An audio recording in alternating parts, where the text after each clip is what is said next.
Hi, everybody. My name's John Lincoln, and I'm CEO of Ignite Visibility. I am so excited because today we have a special presentation on national to local strategies, connecting your national strategies to specific locations. This is a perfect class and webinar with Google for franchisors, franchisees, and multi-location business owners.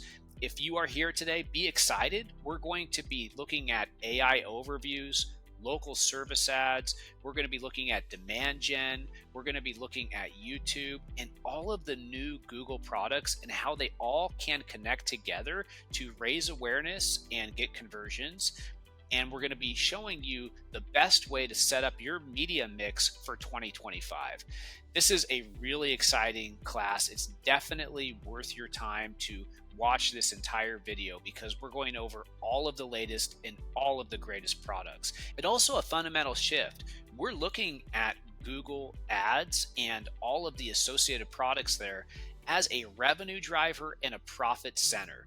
With the new visualization that we have, it's no longer just about clicks and cost per acquisition or cost per lead. Now it's really about how can we set everything up so that it's a mechanism and we can actually measure profit and we can measure revenue. There's a big change happening now with AI. And now we're able to set up all the tracking, set up the highest value conversions, match it to specific customers, match it to your actual customer center, so where you hold your customer information, and then also look at the revenue associated with that and tie that all together with Google Ads. And once we have that set up, it's just a matter of putting in more ad spend and then also testing new offers and testing new creative. This is going to be a great event today with Google. Without further ado, let's dive into it and let's learn about Google Ads for multi-location businesses, franchisors, and franchisees in 2025. Hi, everybody. John Lincoln, CEO of Ignite Visibility. We also have Evan Trevors here. Evan, would you like to say hello? Hey, John. Thanks for having me. My name is Evan Trevors. I'm a principal partner lead on our agency program here at Google and have the pleasure of overseeing the Ignite Visibility partnership as a trusted agency, on the bleeding edge of all things Google Ads and media. And Evan's going to be doing a lot of the presenting today. We also have Megan Parsons on. Megan, would you like to say hi? Thanks, John, and thanks for having me. And Evan, thanks for joining. We have a really strong partnership with Google, and we're extremely proud of that. And and as John said, I'm Megan Parsons, SVP of Paid Media, overseeing everything paid advertising on the internet. If you don't know much about Ignite Visibility, we're a top 1% Google partner, and we've been in business for going on 12 years now. And we offer a variety of different digital marketing services, but really the purpose of this presentation today is to dive into local paid media and all of the latest and greatest and most exciting tactics and strategies around that. So be excited. We've got a great presentation for you today. We're going to talk about AI. We're going to talk about machine learning. We're going to talk about all the different channels and tactics. So Evan, the future of search, it's here. It is here. And at Google, we are incredibly proud of how far search has come, and we're even more excited about where we're headed. AI, as you mentioned, it is unleashing the full potential of Google search for people like us, consumers at large, and of course for advertisers. AI is unlocking the ways we search, the types of questions that we're asking, how we ask them, and in turn, AI is changing how Google provides you the answer. Evan, it feels like we're seeing a fundamental shift here within search. Are you feeling that too? Absolutely. We deeply believe that the results, both organic and ads, is the product itself, right? It's part of the search experience. And the results, whether they're sponsored and paid or not, is ultimately the objective for us is to drive not only a great experience, but make your experience efficient and get you to the right place, the right business, the right service, the right product, the right piece of material to learn. It's definitely more efficient. We've got new ways to search. We've got more useful ways to search. And what are the new AI overviews and what should we be thinking about there? Yeah, the AI overviews, this is one of the biggest improvements to search in the last 20 years. Instead of asking, multiple questions to get to a really, let's say it's a complex topic, you can ask one complex question and in turn receive a really complex answer. And this is a very familiar type of dialogue that you can now have with Google search, right? Everybody has, now spent a lot of time with the various language models, and the expectation is high, right? It's ultimately set the bar. And now we can do that with Google search. And what we've, really started to see is that AI overviews not only makes for a more satisfactory search experience, people search more, and they are now visiting a greater diversity of websites as a result, which is really good for the ecosystem, for users, and for publishers and advertisers. Yeah, this has saved me a lot of headache in searching and making multiple iterations to solve and answer the questions that I have. So I've been very impressed as a user and as an advertiser. We're seeing a great interest of people who want to get into the AI overviews. And in our analysis, we're seeing that it only shows up for certain types of queries. So a lot more around that. Talk to us about ads and AI overviews. Yeah, no surprise this question comes up, but as of October 2024, ads are included. So sponsored, as you can see in the visual here, sponsored results will become native within that overview. And it's really interesting, right? If you're thinking about search over the last 20 years, right? That keyword or that query reveals a lot of intent. And that's what makes search the most powerful paid media campaign tactic. But now, as users are asking longer, more complex questions, that delivers even greater intent, which allows us to match both organic and paid results that are as relevant as ever before. And it's important to note how natively this fits into the AI overviews experience. And again, as I mentioned, both organic and paid listings, we treat this as part of the search experience as opposed to maybe your typical experience with ads being on the side or popping up. But a placement, whether it's paid or organic, is part of that experience that's supposed to be helpful to assist you in getting to that product, to that service, to that end result you're really looking for. Again, as advertisers, what does this mean to you? We're going to reach people in different moments as they're exploring, as they're using these new search experiences. We're going to be able to harness greater intent to allow for more relevant results and relevant ads, and ultimately greater performance for advertisers, and reaching people in really special moments. So the visual here is Google Lens, one of my favorite features within the Google search experience in the last few years. And that could be using Google to identify a flower. It could be using Google to identify, hey, what rodent is this and how do I get rid of it? Why is my roof leaking? How do I fix this? Right? The opportunities are endless, and I'm really excited about the direction we're headed here. So now on to maximizing growth within Google Ads. It is critical to have a strong foundation of what we call the AI essentials. So I've prepared here a checklist that is critically important for advertisers and our partners, agencies like Ignite Visibility, to be able to get the most out of Google Ads, to maximize efficiency and ultimately maximize that return on investment. So from a foundational standpoint, it all starts with the right tagging strategy and the one Google tag, right? That allows us to capture the data that matters as your future customers are navigating your website from the homepage to the different services you might offer, to your pricing, to the reviews, really understanding the differences in intent and capturing and bringing that data into Google Ads to enable us to better target and run campaigns. Beyond this is enhanced conversions, right? Making sure that we can connect what is happening online and what is happening after they might leave the website, but they engage with your business through a phone call, a conversation, or any offline activity. Assigning values to these different events. What is the value to your business from somebody coming to your website homepage for the first time versus somebody that submits a lead form, right? Those are two very different events and that represent a different value. And ultimately, we want to get to a point where we know exactly the dollar value of somebody that submits a lead versus somebody that becomes a marketing qualified versus sales qualified. And of course, what is the actual revenue and potentially profit value of somebody that converts through Google Ads. And then the last two, GA4, so Google Analytics 4, a big launch over the last few years.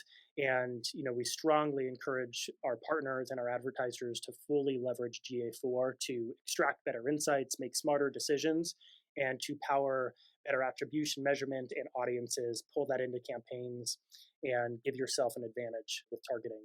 And then customer match, we're going to be able to get it back, get into this to go a little bit deeper, but this is enabling you in a easy, simple way to bring your first party customer data into Google Ads to, again, help you make smarter decisions.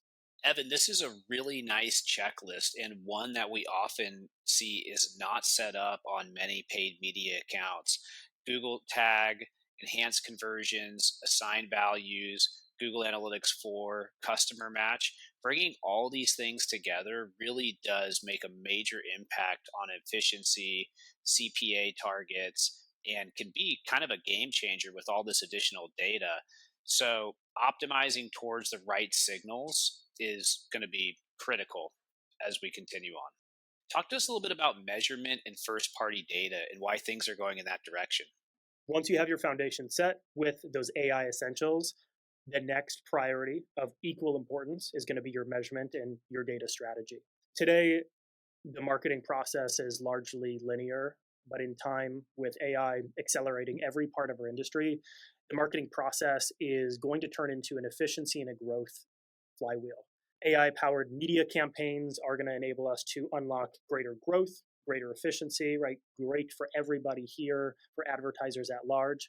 AI infusing itself into creative is going to allow for virtually unlimited creative types, sizes, really opening the door to many different campaign types where creative once upon a time was a barrier to entry. And then measurement. AI is going to make measurement better. And that's really healthy for our industry. It's going to hold platforms, partners, agencies, in-house marketing teams more accountable for the contribution, the incremental impact, the real ROI from every dollar spent. And I'm really proud to see us moving in this direction. We're certainly seeing things move in this direction, and a lot of this is centered around channels and paid media outlets such as Performance Max. But even in those instances, we're seeing tools like Performance Max are getting more and more levers and insights that we can take a look at to improve results more and more. But if we can get the right specific conversions in place and a good framework, then we're able to scale more than ever in the past. But AI it's really only as good as the data that you put into it. Is that correct? Absolutely. I can't stress this enough, but I'm asking you to give yourself that competitive advantage. And as John mentioned, right, Performance Max is an example, a great example of a smart campaign type, right? And smart campaign types, that's not unique to Google. Every major platform, ad tech partner is leveraging the power of AI to create smarter campaign types. But what they can't control is the data that you feed it. And that's going to make all of the difference in how competitive you are in auction. That could be a search auction. That could be the YouTube auction. That could be auctions across your social media strategy. Without a robust, strong first-party data strategy, you bringing your data, giving it to a campaign type in a responsible way, you're either going to miss out on those auctions and get beat by your competitors, or you're going to overpay. And our goal here is to help you grow your business as efficiently as possible. So customer match is the greatest way to get started with your first party data strategy and ingesting that into Google Ads. This is natively built into Google Ads. Partners like Ignite Visibility have extensive experience doing this for many years. And we're really proud of the features and the ability to make this as easy as possible for you to follow these steps to organizing your data on your backend, whether that's in your CRM or even in just a variety of spreadsheets, and pull this in to Google Ads and upload this. And in a responsible, privacy safe way, we're going to be able to segment that out and allow you to not only learn more about your existing customers and your customer data, but activate that across audience and targeting strategies to improve not only the relevancy of ads being served to your prospects and future customers, but then, of course, the performance from conversion rates to return on your ad spend. This is one of the first things that I look for in really any account. Do they have a robust customer list that they're advertising to, and have they segmented out that customer list? Because if you have that data and you have it by new customers, you have it by past customers, you have it by prospective customers, and it's large enough and you can't actually match that, you have the ability to target these people all over the internet throughout different Google properties. So there's just a huge gap there in a lot of cases where this hasn't been curated and optimized. So highly recommend people look into this. The best option as well, as opposed to downloading and uploading data statically, is having that integration actually connected. Salesforce and HubSpot are great direct integrations, but there's also many ways to utilize a webhook like Zapier to plug these in. And it really takes the reminder off of yourself to have to download, upload, every single month or every single quarter. Based on that, you can have that automation program, and then it's like all completely automated and closing that final loop to then really power that flywheel that we had shared earlier. There's a lot of noise across the industry around third-party cookies, and that's for good reason. While they still exist, and there's no decision to deprecate them at this moment, they will degrade in their value over time, and that ties back to the power of the data that you are pulling into your campaign strategy. As John mentioned, whether you want to exclusively focus on new customers or you exclusively want a campaign to focus on those who submitted a lead form but have not yet purchased, this is the best deterministic way for us to target those segments of your customers or prospects. And while we do have intent signals across the web and great tagging, nothing stands up to your first party data in your CRM that you can upload into Google Ads. And that is going to make the difference in your performance. And in a minute, we're going to talk about a new Google product that actually helps you do all of this in a much easier way. And a few performance stats that are compelling, right? So customer data makes a significant difference. If we compare advertisers, those who use a first-party data strategy, upload that into Google Ads to power their targeting, to segment their strategy, they see 20% on average incremental revenue in return. And even more impressively, their efficiency improves by 30%, right? So greater revenue top line at lower cost is the best case scenario. So a tool within Google Ads that we call Google Ads Data Manager. So a newer release, but ultimately this is helping you manage that first party data that you do bring into Google Ads. So you can think about this as a centralized hub for your customer information, and allows you to quickly kind of plug and play to pull this into your targeting, into measurement. The goal of this release is to just simplify that process and ensure that we are abiding by the regulation, the rules around customer data and the sensitivity. So I'm really excited about this launch, and I'm appreciative for Ignite Visibility leaning into this early over the last 12 months and testing this with us. So Google Ads Data Manager is really that connection between your CRM and all your other data and then the Google Ad Network. We're really excited about it, and we highly encourage people lead into it, whether you're using Snowflake or Shopify or Salesforce or MySQL or HubSpot, or you just have Google Sheets. You can use this to easily connect that data in a privacy safe way to your ads, and it's easier than ever before. So make sure that this is something that you're integrating into your strategy for 2025. Yeah, that's a good note. And the data is like encrypted too, so that it's really, really safe and really private. And I think that's important to note. And finally, to help you keep track of your measurement and the strategy, we've built a number of kind of diagnostic tools directly into Google Ads. I'm really happy to see this. You can look at these as your check engine light for all of the data that you're pulling in. And going back to the AI essentials, you're going to find these alerts to make sure that you are following those best practices, right? We want to see you succeed with Google. We want to be able to drive that return as efficiently as possible. And then, most importantly, we want to make sure that you have a durable strategy, that you are bringing customer data in today, setting up with the right tag, with the right features and solutions like enhanced conversion, so we can continue to drive performance into the future as we continue to navigate different regulations and scrutiny around privacy and customer data. One of the major misses we see a lot when we audit accounts is there's just too many conversions, there's too many things being tracked, and it's not focused on value. And then also there's tags missing on a lot of pages. So this fundamental audit step at the beginning of any process, or if you've been running something for a while and you need to reset, is absolutely critical. Talk to us about shifting focus to revenue and profit versus what might have been clicks and conversions in the past. Yeah, this is easily the most exciting kind of shift in our industry that I'm seeing, right? And it's happening across marketing. To your point, right? This shift from marketing KPIs as we know them to bottom line business metrics. Most importantly, this allows your CEO, your CFO to better understand the value of marketing and helping drive them to become champions for the department. Today, half of CEOs don't see marketing as a top growth driver.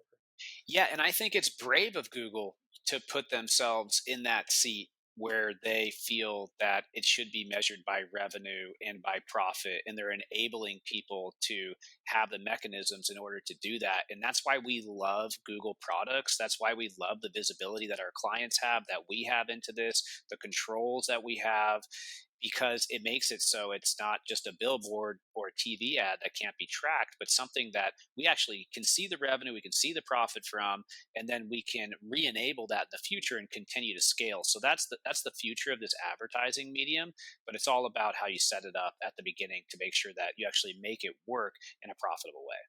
Absolutely. I think these can be two conflicting schools of thought, revenue versus profit. And those are the conversations that often happen between CMOs and CFOs. And really, I think this allows the conversation to be collaborative because you're able to get to that mark as opposed to conflicting. This is really a reframing of marketing being seen as a cost center or a cost of doing business to really being a profit driver. And we see this, as a new era, a huge opportunity for marketing to really prove that it can be a profit center as opposed to that cost center. An example here, pulling in the right financials, cost of goods sold, gross margins, right? Pulling that into the platform allows us to make better decisions, right? Optimize away from impressions and clicks and views, but go to not only revenue, but think about optimizing for profit, right? This is the future. We could think of profit return on ad spend as opposed to even just revenue return on ad spend. In this example, right, if we, an apparel or retailer, beyond just using demographic data and the intent we know we have from many of our properties like search, but using that same layer of targeting, but applying a profit-driven strategy allows us to really focus on what is the most profitable sale and how do we be most aggressive with our bids to drive that sale first. Absolutely. You want to get the highest quality intent and customer there. You don't want to, it's not as effective in the demographic example. And I think at the end of the day, clients I talk to, what they're most interested in and their biggest goal really is getting to that person that's going to convert, not necessarily, the cost per. The cost per is a function of it, but the ultimate goal is incrementality, right? It's more and to the right people and the right audience. To me, what I love about this slide is the interest in pickleball shoes. We're seeing when we overlay something with home and garden, or with somebody who's a homeowner, or somebody who's in an in-market audience, it makes such a difference to have that additional quality on top of a hyperlocation, such as a zip code, income status, or an age. So just that interest level, and that's really somebody who's going and doing searches and looking at AI overviews and is in that market makes such a difference because they're already interested in what we're serving. So, if they're coming in cold and they don't have that overlay, the intent is so much less. So just want to emphasize that point. Look at these in market audiences, look at these interests, try those out because it can make a huge difference. Especially in the home services space, you could be in those zip codes, you can be in those areas and fit all that targeting, but you certainly, if you're home services, you don't want to be targeting a renter who's not a decision maker. You really want to be targeting the buyer, and oftentimes we can see that in certain markets. So this is really how we have built our local strategy and our local advertising offering, with the foundation of really getting into the channels that we'll discuss here in a moment. But we really want to make sure that we're having placements at every point in the funnel, but we're not losing that interest, that ideal customer as we go up and target larger and larger audiences. Rather, the placement is growing up in the funnel. And what I mean by that is, search is very high intent driven, and that will always be at the bottom of the funnel there, but having placements to still those very similar users and users that have that really high intent. Maybe they haven't made a search yet, but they've read articles or materials around the web related to that. We can target them still and be really refined from an audience perspective, but yet show a YouTube ad or show a digital placement, a digital display banner. And you're moving up the funnel from a perspective of, again, placement and inventory there. And also just being very targeting focused and really focusing on near me traffic on the search side and really leveraging that geo and then building that awareness, right? That's always going to be very important, especially in the building that brand, right? Brand is very visual. And so being able to have those placements on display and on YouTube where you're having those engagement and people are recognizing that throughout their journey to solve their problems. Local service ads are really that foundation of our search strategy, as I mentioned, or of our overall strategy. In addition to paid search, non-branded and branded search, local service ads really help you connect with people who are searching on Google for your services. These really help you show up for the exact qualified customer, and you're only paying when that customer books. So you're not paying for just clicks, you're paying for really that end conversion, which is exactly what you want. Other great things about this is it has that Google screened, you take up the full real estate there. I mean, you're looking at 2/3 of the SERP going to this ad placement, which is great. It really inspires confidence. You're at the top and you're getting like the highest quality leads possible. And you actually have the ability to reject if it actually isn't a quality lead as well. It really provides an insurance policy and a kind of a no-brainer that you should be doing this because Google is providing that. Yeah, the Google LSA, the guarantee there's no set it and forget it. So the thing that we provide as Igniters to our clients is that we are exactly that. We're working with the algorithm to train it properly so that it is getting, the highest quality there. And we're going through and optimizing that on a, weekly, depending on the volume, daily basis there. And you have great access to Google features, advertising policy updates. Our team is great at optimizing LSA performance with those AI tools. And we really are exactly that, disputing those irrelevant requests, curating the leads to really ensure that quality. And it does take a little bit of time to get up and running. I would say, a good couple weeks for that system to learn. But then month 3 looks completely different than month 1 in terms of that performance. You really start to see mature pretty quickly, which we're really proud of with our clients.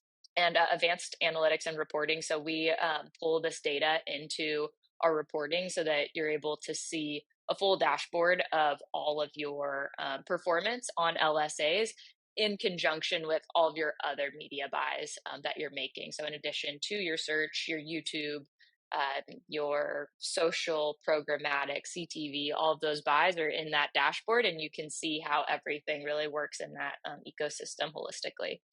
So the lead dispute processing and verification sort of license process, we really want to ensure that we are getting those high quality leads. So a few best practices for lead quality and control is disputing services that are not advertised for or not provided. So things that you're not offering or you're not advertising, that helps with training the algorithm to learn to not serve on those queries.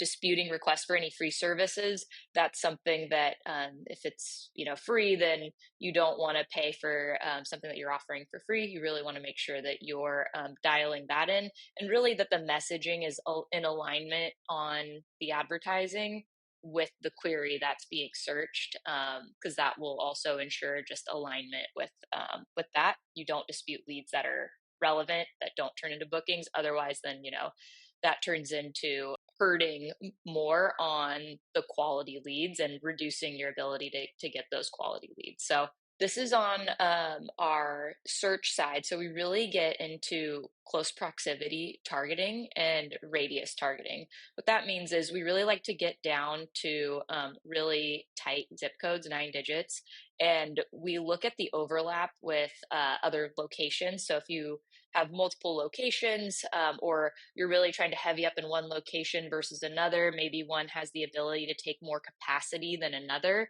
and there's some overlap there, we really utilize this methodology to improve that targeting and focus exactly where we want our advertising to go to ensure that we are getting the best quality leads and we have the absolute most flexibility and control over navigating really where that's going. Every zip code's different. The more I've learned about the internet, the more I've learned that it really reflects the real world. And if you are blanket advertising across a whole city, that is so much different than picking the top 5 zip codes that your customers are in that are right around a specific location, and doing some of the overlays that we talked about earlier, such as in market, phrase, exact match, search ads, first party data, etc. But the zip codes really matter quite a bit. Now we're getting into Performance Max. Evan, why should we be excited about Performance Max? A variety of reasons. And if you flip to the next slide, I'll show you exactly what that looks like. Performance Max allows you to go beyond the walls of search, local service ads, shopping listings if you're e-commerce, but to deliver an ad experience across ads, the business profiles, the display network, and even YouTube. This expansion, beyond just traditional Google search, Performance Max is a smart campaign type. And what I mean by that is that it is AI first, machine learning baked in from the ground up. It allows the system really to understand not only how a user is navigating across a variety of Google properties, but also the level of intent that they express across each individual action, right? Their viewership and their time spent on YouTube versus Maps or in their Gmail inbox, all of those intent moments matter, but not equally. And Performance Max as a strategy allows the system to determine the value of each of those moments and bid accordingly. Sometimes we won't bid at all. That experience on YouTube is not worthy of showing an ad for your business at that moment in time. But as they're navigating Google Maps and looking at different businesses, maybe that is a moment that we see that should be part of that journey. And the cross-channel bidding strategy allows us to really make smart decisions to bid at different levels, but still being hyper-focused on that ultimate cost per action that you're willing to spend and making sure that we are still within the parameters of hitting your ROI target. And I don't think enough people use Performance Max as a retargeting strategy. That's a great way to do it. If you can do a 90-day audience for everybody who's hit your website as a Performance Max audience, then when they're in Gmail, when they're in YouTube, when they're in Google, when they're all around the web, they're going to see you. So using it for a 90-day retargeting strategy, using it to target all of your first party data, if you're not doing anything, definitely start there. That's a great way to do it. And then, of course, just optimizing towards those high value conversions. And as we touched on in the geo too, the opportunity to be able to show up in the map is through Performance Max. So you're missing out on, and you have a hole really in your media mix that's preventing you from getting into a really great spot of inventory that is extremely high intent because people are in the map and they're looking. There's this big shift to what's being called agentic AI. So AI agents, what does that mean? These are AI tools that can make decisions, take action without having to constantly feed prompts. Right? This could be as simple as helping book a flight on your behalf, or AI agent to run your entire customer service department. We should be looking at Performance Max as a buying agent for performance media. Right? We give that initial prompt of, here are my creatives, here are the parameters in terms of what I'm willing to spend, my cost per lead, my ultimate ROI target, and allow the AI agent behind the scenes to go to work, to navigate the different properties, understand the different moments and the level of intent, and make those bids accordingly, but of course within the parameters of that initial prompt. And so I'm really excited to see how we've been kind of early among this trend to launch Performance Max and continue to refine this for all businesses across e-commerce, local, offline, and lead gen. Reach and results with Performance Max. So really what we're looking for when we're optimizing is, we've already mentioned that those targeting signals, really looking at those search themes. We're looking at those end market audiences, those demographics, that radius targeting around each geolocation. And then as far as assets, so all these really three things go into powering a really strong and really healthy Performance Max campaign.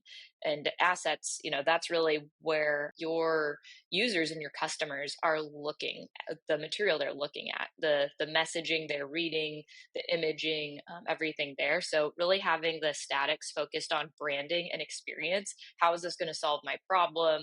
How is this going to help me? And what do you have to offer that stands out as a value proposition? That's really where you want to succinctly put those things out there to really grab the attention of that user and make sure that your messaging is consistent across all of your advertising and all of your platforms with your offer, your value prop, and your call to action, including high impact videos in both horizontal and vertical formats as the algorithm dictates where the placements are going to be and what inventory will be unlocked based on where your users are. You want to make sure that you have all of your asset coverage and you have full asset coverage. Otherwise, you could be missing out on really having that touch point with that user that maybe very engaged on YouTube versus very engaged in Gmail. Optimizations, really making sure that you have screen low quality placement. So really what we look to do is to layer on those exclusions so that we're opting out of low quality placements like mobile apps, things that we know from our experience of 12 plus years of doing this as an agency and all of our media buyers experience combined, that we know certain placements aren't going to perform like specific mobile apps. And then we also continue testing with creatives and audiences. So what that means is, while we go from initial launch and we run, we also optimize throughout the testing period. So we'll be testing out various messaging and statics through those creatives.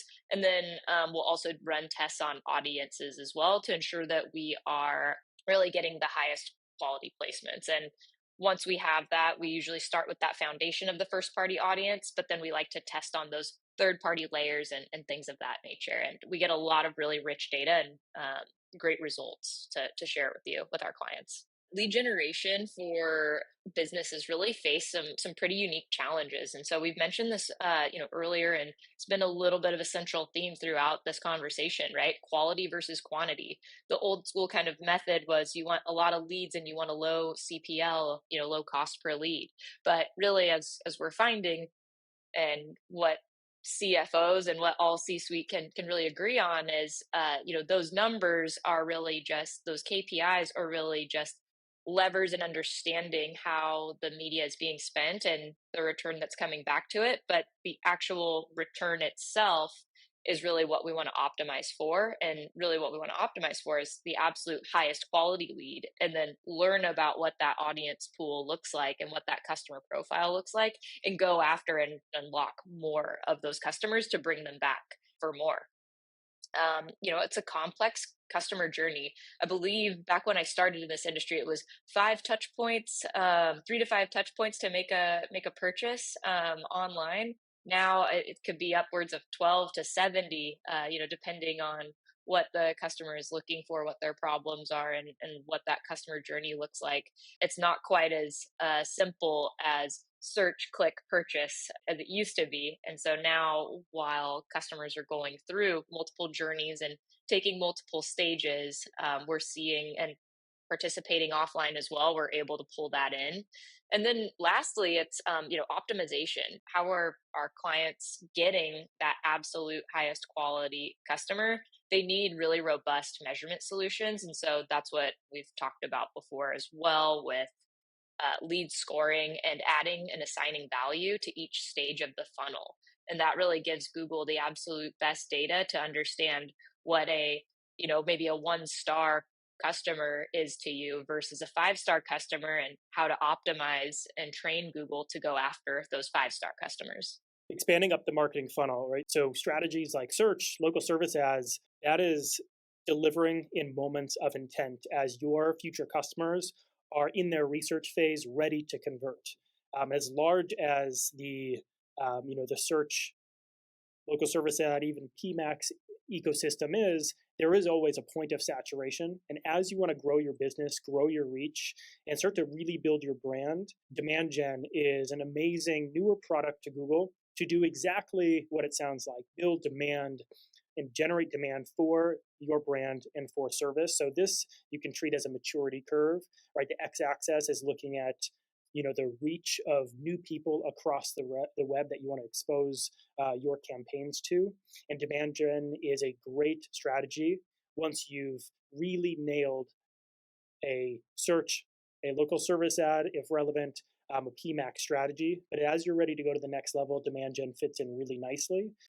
And I just love this slide because it just shows the journey that you, listener, as an advertiser, will want to do. Start with hyper targeted search and local service ads, capture that demand, start using Performance Max, then get into Demand Gen, and then also YouTube. And that's going to give you a full approach to the customers that are looking for you online.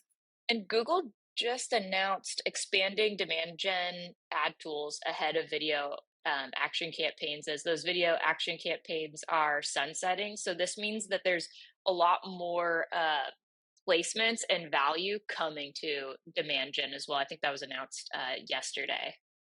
Yeah, our YouTube video action campaigns are actually rolling into Demand Gen, right? So this is going to be our flagship mid-funnel product. So as John mentioned, right, you've nailed search, you've nailed local service ads, you have a robust PMax remarketing strategy, and you're ready to grow your business. Demand Gen is the perfect way to get started with a lot of new placements, and most notably is YouTube. So you'll notice on the screen here all the different areas of YouTube that you're able to serve across using Demand Gen campaigns, right? And so what's most exciting today is YouTube Shorts on the far left. So that short form strategy with short form video, we're really lowering the barrier to entry to get in front of users in these most exciting kind of new launches with Google and YouTube. And beyond Shorts, right, just all the traditional YouTube experience between in-stream and in-feed to the Discover page in your Google app. Also continuing to serve across Gmail, similar to the PMax strategy, but not competing with that strategy. And then also, if you choose to opt into what we call the Google Video Partner Network, that allows us to really expand the best of Google intent and audience strategy, but expand reach and delivery to trusted video publishers across the web outside the Google walls. I just think this is the future. The power of this strategy to be able to do YouTube Shorts, in-stream, YouTube in-feed, Discover, Gmail, Google Video Partners. In my opinion, that's a better place to advertise in many cases than on television. You're going to be hitting these people with great creative that you've made, which is important. You have to have good creative to do really well here all across the web. So definitely something to add to your strategy for 2025. Often people are actually sitting on the couch, with the TV on, and they're scrolling and they're on their phone, even working. And the screen here is going to take priority over the screen there. So that's a really good point, John.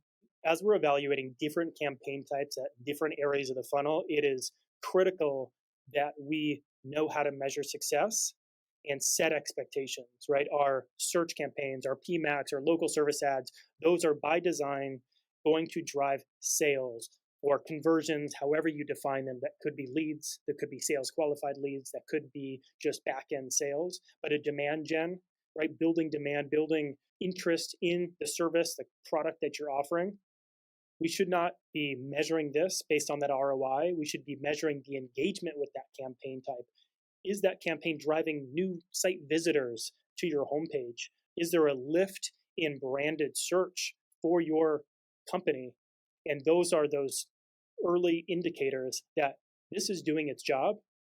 And then we leverage our really bulletproof search, LSA, PMax strategy to convert those users. And holistically, we have a really thriving, well-oiled machine at growing a really large volume of customers at your profitable ROI. And a few really compelling stats here on why we should be considering full funnel as we're really ready to expand our business. When we are taking some of the best components of search and LSA and PMax, right, using smart bidding, we're using broad match, we're using responsive search ads, but as we expand just from there into PMax alone, on average, that's an 18% increase in conversion volume by adding PMax into the fold. And then as we're looking at adding video action campaigns that soon to be exclusively labeled as demand gen, that is another 13% incremental increase in conversion volume as we invest into that area. And then really when we're at a stage ready to build pure brand awareness, there's opportunities across YouTube to drive another 9% increase in conversion volume. Evan, thanks so much for being on today. What are some final thoughts that you have for advertisers in the local space for 2025? So AI is rapidly evolving, right, from consumer products and solutions to powering all elements of our ad campaign strategy. And I can't stress enough the importance of leaning in and taking full advantage of these AI elements to supercharge not only your strategy, your performance, to really give you that competitive advantage. And the most important step today is to be thinking about, how do I harness my first party customer data, the data that's in my CRM? How do I feed that into my platforms, whether it's Google or others, to make sense of how to use that for my strategy, my targeting, but ultimately to drive efficiency and give myself that competitive advantage against my direct peers that may be a little bit slower to adopt that data strategy. Evan, thanks so much for your time today. Really appreciate you being on. Megan, kind of final thoughts for you. Yeah, thanks so much, Evan. Really value the partnership. But really, biggest takeaway I would say for anybody watching is really just making sure that you have that full funnel integration so that your message is clear throughout all the placements that Google has to offer, and you're optimizing towards that high quality inventory. Thank you so much for watching our event. What did you think? Leave a comment below. I would really appreciate it. Give us a like.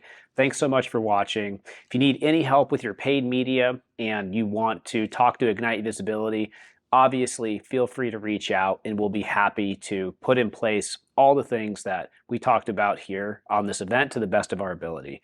I hope you have a great day. Thanks again for watching, and good luck with your paid media and your digital marketing this year. See you soon. Goodbye.